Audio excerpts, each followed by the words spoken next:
اللهم صل على محمد وآل محمد.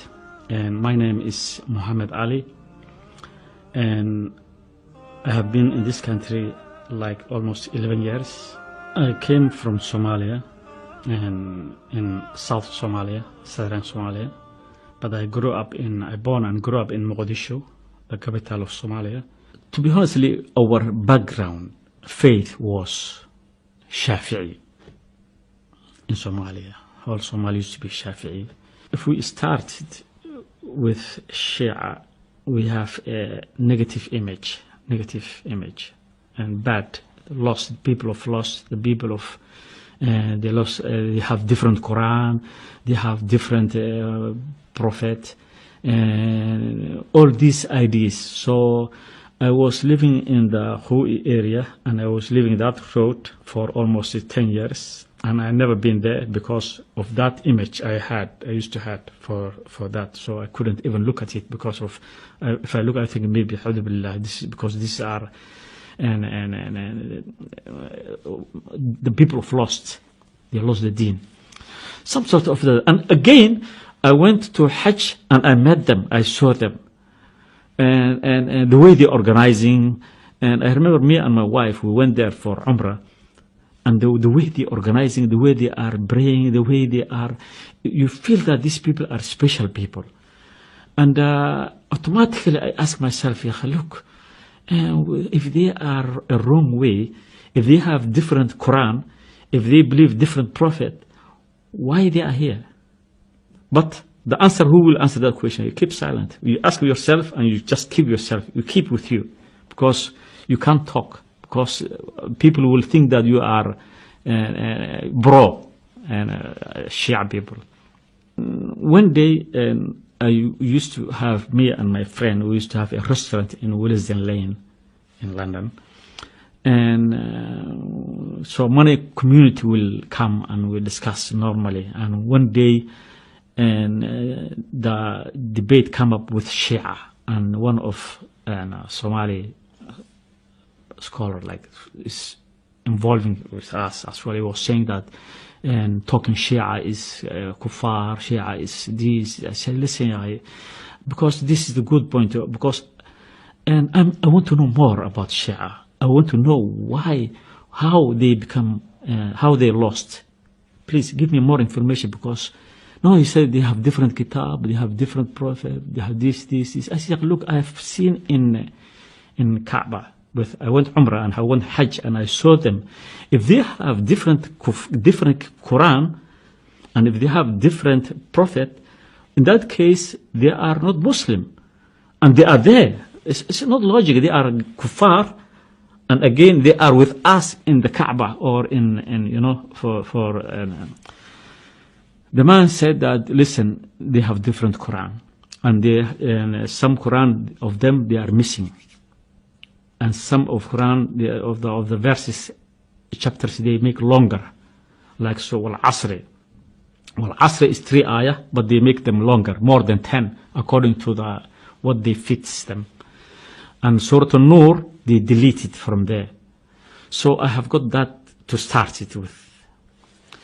And then I came straight to, because I want to know, because I've seen them there, so it's illogical. If they are kuffar, why they have been given a visa? Because they are Muslim. They are not Muslim.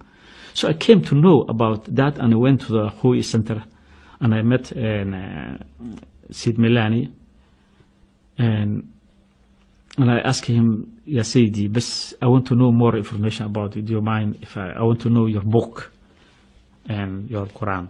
And he gave me one Quran. When I checked the Quran, because I've given 2 tasks to find out. For one is Wal Asr Wal Nur. Checking Wal Asr is there, 3 ayah. I checked Surah Nur is there. I said, listen, this is our book. This is Sunni book. I want your book. The Sayyid said, we have got one book. No. I want your book. Okay, give me translation of Farsi. Maybe you cannot lie that one. Farsi translation, Arabic Farsi translation. And he gave me one. I've checked it. Surah Al-Asr is there. Surah Nur is there. And then I was surprised. I couldn't say anything because I'm stuck. I said, can I help you? Anything else? No. Then I try to whatever I used to hear, to ask him the chance of to ask him, who is your prophet? Muhammad sallallahu alayhi wa alihi. Muhammad, haywa. What about Ali? I think Jibreel made mistake, and instead of going Muhammad, instead of Ali, he went to mistake. He said, all these are nonsense. Our prophet is Muhammad sallallahu alayhi wa alihi. And Ali bin Abi Talib is his successor. And then one of my friend also, he said, let me pray with them one day and see how they pray, if it's different or not. And he went to the mosque again, and he prayed with Maghrib. And he came back with it was surprising. He said, listen, the way we don't know the prophets how to make salawat. What did you see? Thousands of salawat. They make always sallallahu alayhi wa Allahumma salli ala Muhammad wa ala Muhammad. So they are making more salawat. Yes.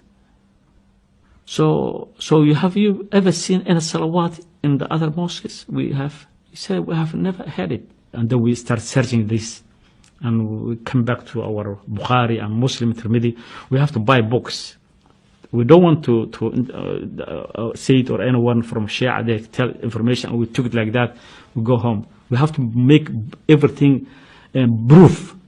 I have to buy Bukhari.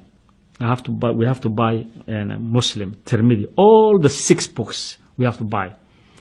We have to buy also the tafasir to check, to start really research. Then we ask ourselves, if the Shia people are following Ahlul Bayt, and these Ahlul Bayt and Imams, they grow up in the house of the Prophet salawatullah alayhi wa alayhi, how can we criticize them? I follow Shafi'i. Shafi'i never seen him, the Prophet. My brothers, they follow Hanafi, Hanbali, and they are Maliki, and they never seen them, the Prophet. They are, and we are happy, they are following the household of the Prophet, who grew up from the house of the Prophet salawatullah alayhi wa alayhi. How can we criticize them? Then we ask ourselves, what's going on? Then we started through that way, and through the research, and we found, and all the books we have, we bought it. We searched from Ahlul Bayt, Hadith Ahlul Bayt, Ayat Ahlul Bayt, Tafasir Ahlul Bayt.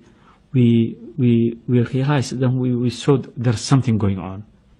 Then we started doing research. We do more deeply. Then we realized that there's a mess after the Prophet, killing and whatever you want to say. And Allah said, and قل تعالوا ندعو أبناءنا وأبناءكم ونساءنا ونساءكم وأنفسنا وأنفسكم. So the question we're asking ourselves is, who the Prophet ﷺ, he called them? It's another point. Did he call his wives? Did he call his friends? Did he call the best Sahaba? Did he call anyone? So through that way, so then the more we continue, we realize that the importance of this Ahlul Bayt, and how and suppose Shabab al-Jannah, Hassan wa Hussein, and they said, and also Ali bin Abi Talib, Ahlul Jannah. Okay, I have to read their history. Did they make any mistake? Did they make any problem? Did they cause any problem? You can see that their biography, their background, all of them is clean, because of Allah making purified. And ala kulli hal, at the end of the day, then we realize that, and I have to give up and hand it over to Ahlul Bayt and become member of Ahlul Bayt and followers of Ahlul Bayt. That's what we decided, me and my friend, and a couple of years, 2 years ago. And then we declared that we are Ahlul Bayt followers.